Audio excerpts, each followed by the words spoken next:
Assalamualaikum warahmatullahi wabarakatuh. Salam sejahtera untuk kita semua.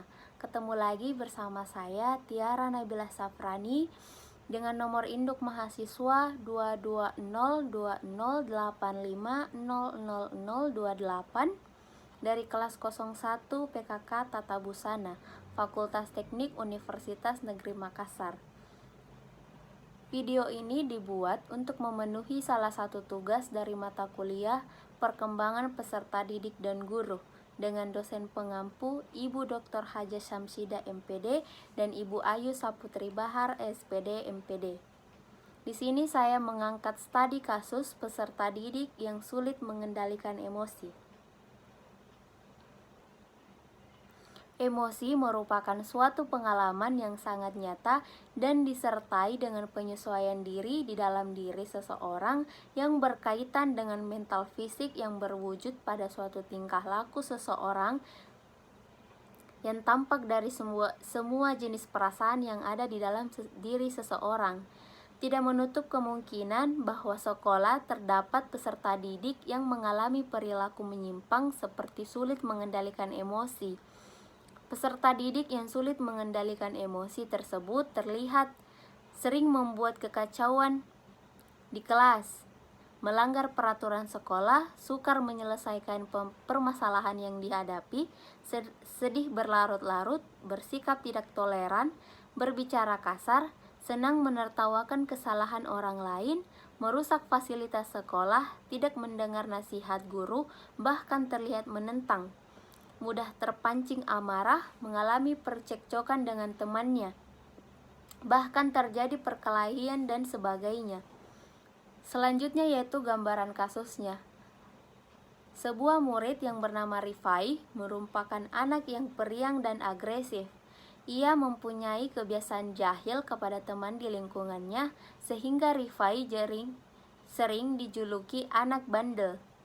Di sekolah, Rifai sering tidak berkonsentrasi dalam belajar dan sering mengganggu temannya di kelas saat jam pelajaran berlangsung. Dan ketika temannya membalas perbuatan Rifai, malah tidak terima dan marah kepada temannya. Tak heran sering terjadi keributan atau pertengkaran antara Rifai dengan temannya. Yang selanjutnya yaitu ada faktor internal. Yang pertama yaitu perubahan jasmani. Perubahan jasmani ini terkait dengan keinginan dari siswa yang senang mencoba sesuatu yang baru tanpa memikirkan akibatnya. Seperti yang kita ketahui, siswa yang sedang memasuki masa remaja. Masa remaja merupakan saat seseorang mulai mencari jati dirinya dan senang melakukan sesuatu yang baru yang bersifat menantang, seperti ikut-ikutan temannya yang berkelahi saat salah satu teman berkumpulnya ada yang terlibat masalah. Yang kedua yaitu kematangan dan kecerdasan emosi yang kurang. Hal ini berkaitan dengan faktor kematangan dan kecerdasan emosi yang kurang pada siswa karena ia belum memahami betul bagaimana pengendalian emosi yang benar. Ia hanya melakukan apa yang menurutnya itu menyenangkan dan menantang tanpa memikirkan bagaimana akibat dari emosi dirinya yang tak terkendali, seperti melakukan keributan di sekolah dan melakukan pelanggaran lainnya yang dilarang. Yang selanjutnya itu ada faktor eksternal. Yang pertama yaitu pola asuh orang tua. Orang tua siswa kurang pengawasan terhadap siswa sehingga siswa tidak takut melakukan tindakan yang menurutnya menantang, seperti terlibat perkelahian. Dan menurut ibu dari siswa, ia juga menurun sifat ayahnya yang mudah marah. Yang kedua yaitu pergaulan dengan teman di lingkungan masyarakat.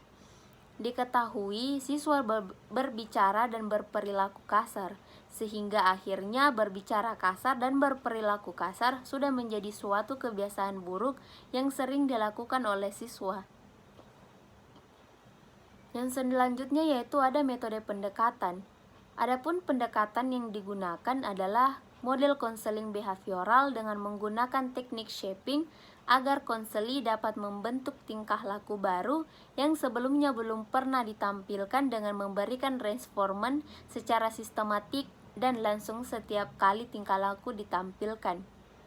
Tingkah laku diubah secara bertahap dengan memperkuat unsur-unsur kecil tingkah laku baru yang diinginkan secara berturut-turut sampai mendekati tingkah laku akhir. Siswa yang sering berbicara kasar, sering membuat keributan, mudah marah, berkelahi, dan merusak fasilitas sekolah diminta untuk meninggalkan sedikit demi sedikit kebiasaan yang demikian, agar siswa dapat membentuk tingkah laku barunya yang lebih baik, dimulai dari tidak membiasakan diri untuk berbicara kasar lagi dan mengganggu teman di kelas yang sedang belajar, hingga mengendalikan kemarahannya saat terjadi sesuatu permasalahan agar tidak terjadi suatu perkelahian lagi. Yang selanjutnya yaitu tindakan. Pertemuan pertama, membangun hubungan baik atau rapport dengan siswa dengan cara memulai percakapan dan menampilkan diri sebagai orang yang dapat memahami dan menerima permasalahan yang sedang dihadapi siswa, dan mendengarkan dengan baik apa yang disampaikan oleh siswa tersebut. Yang kedua yaitu peneliti langsung mengarah siswa bahwa perilakunya selama ini yang cenderung agresif, melanggar peraturan sekolah, sering membuat keributan di kelas, senang menertawakan kesalahan orang lain, merusak fasilitas sekolah, mudah terpancing amarah, yang sering terlibat perkelahian fisik baik dengan teman kelas maupun berbeda kelas, dapat berakibat merusak pribadinya dan mengganggu orang lain di sekitarnya. Pada pertemuan ketiga, siswa secara umum sudah menunjukkan perubahan yang berarti. Hal ini terlihat dari tingkah lakunya dalam kehidupan sehari-hari, lebih berkonsentrasi saat belajar, tidak lagi membuat keributan di kelas, tidak mengganggu teman di kelas saat tidak terlibat perkelahian lagi. Setelah terdapat perubahan, siswa meyakinkan dirinya bahwa siswa pasti bisa mengurangi kebiasaan buruknya itu dan mulai berperilaku lebih baik yang seperti telah dilaksanakan. Yang keempat yaitu memberikan bimbingan dengan penjelasan dan pengertian kepada anak sehingga anak menunjukkan sikap sebagai berikut, yaitu siswa tidak melakukan perbuatan yang melanggar terkait permasalahan emosi di kelas seperti berbicara kasar, membuat keributan di kelas, dan berkelahi dengan teman. Siswa mengatasi permasalahannya sendiri dalam pergaulan dengan baik, tidak dengan emosi yang meluap-luap lagi, dan tidak lagi menghindar atau membiarkan permasalahannya. Yang selanjutnya itu ada evaluasi. Yang pertama, dari hasil wawancara dengan siswa diperoleh keterangan bahwa siswa mulai berusaha untuk tidak terlibat permasalahan atau keributan lagi di sekolah. Yang kedua yaitu wawancara dengan guru mata pelajaran dan guru pembimbing. Menurut penjelasan guru kelas dan guru pembimbing bahwa siswa sudah menunjukkan tanda-tanda perubahan yang positif. Siswa sudah tidak tampak melakukan pelanggaran di sekolah, tidak membuat keributan di kelas, tidak merusak fasilitas sekolah, tidak mudah terpancing amarah, dan tidak terlibat perkelahian fisik lagi. Yang ketiga yaitu wawancara dengan orang tua.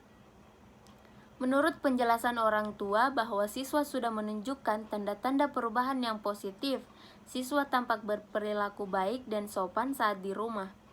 Yang keempat yaitu wawancara dengan teman. Menurut penjelasan temannya, siswa sudah menunjukkan tanda-tanda perubahan yang positif. Siswa sudah tampak tidak membuat keributan di kelas, tidak merusak fasilitas sekolah, tidak mudah terpancing amarah, dan tidak terlibat perkelahian fisik lagi, sehingga teman banyak yang semakin akrab dan berteman dengannya. Kemudian yang selanjutnya yaitu kesimpulan. Disimpulkan bahwa karakteristik kasus ini yaitu cenderung bersikap agresif, merusak fasilitas sekolah, sering membuat kekacauan di kelas, dan senang menertawakan kesalahan orang lain, sering mengganggu teman di kelas, mudah terpancing amarah, berbicara kasar, sering terlibat perkelahian fisik baik dengan teman kelas maupun berbeda kelas. Adapun faktor-faktor penyebab dari kasus ini yaitu faktor internal yang meliputi perubahan jasmani dan perubahan kematangan dan kecerdasan emosi yang kurang. Yang kedua yaitu faktor eksternal yang meliputi pola asuh orang tua dan pergaulan dengan teman di lingkungan masyarakat.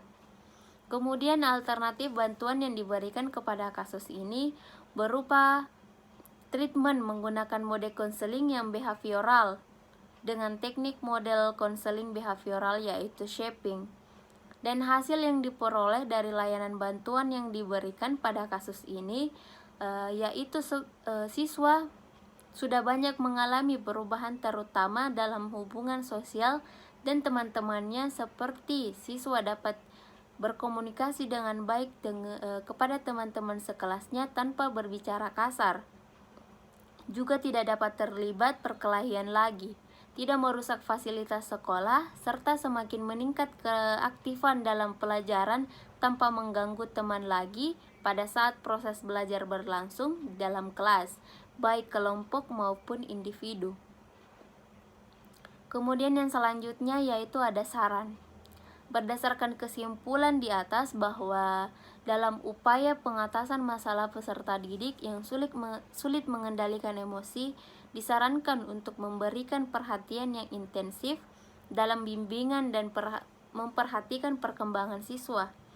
Oleh sebab itu, maka perlu kerjasama antara guru BK, guru mata pelajaran, orang tua, dan siswa sendiri.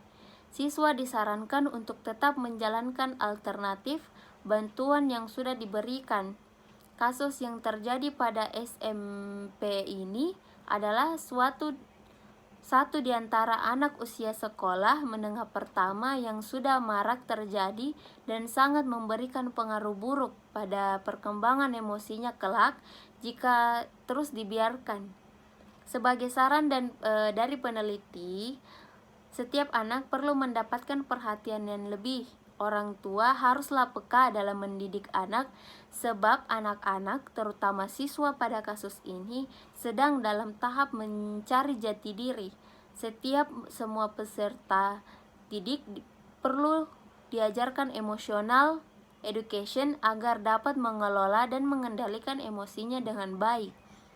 Terlebih cara berkomunikasi mereka agar lebih santun dalam berbicara, baik itu kepada orang tua yang lebih tua maupun teman sebaya yang lebih muda. Sekian pemaparan studi kasus dari saya. Mohon maaf apabila ada kesalahan. Saya pamit undur diri. Wassalamualaikum warahmatullahi wabarakatuh.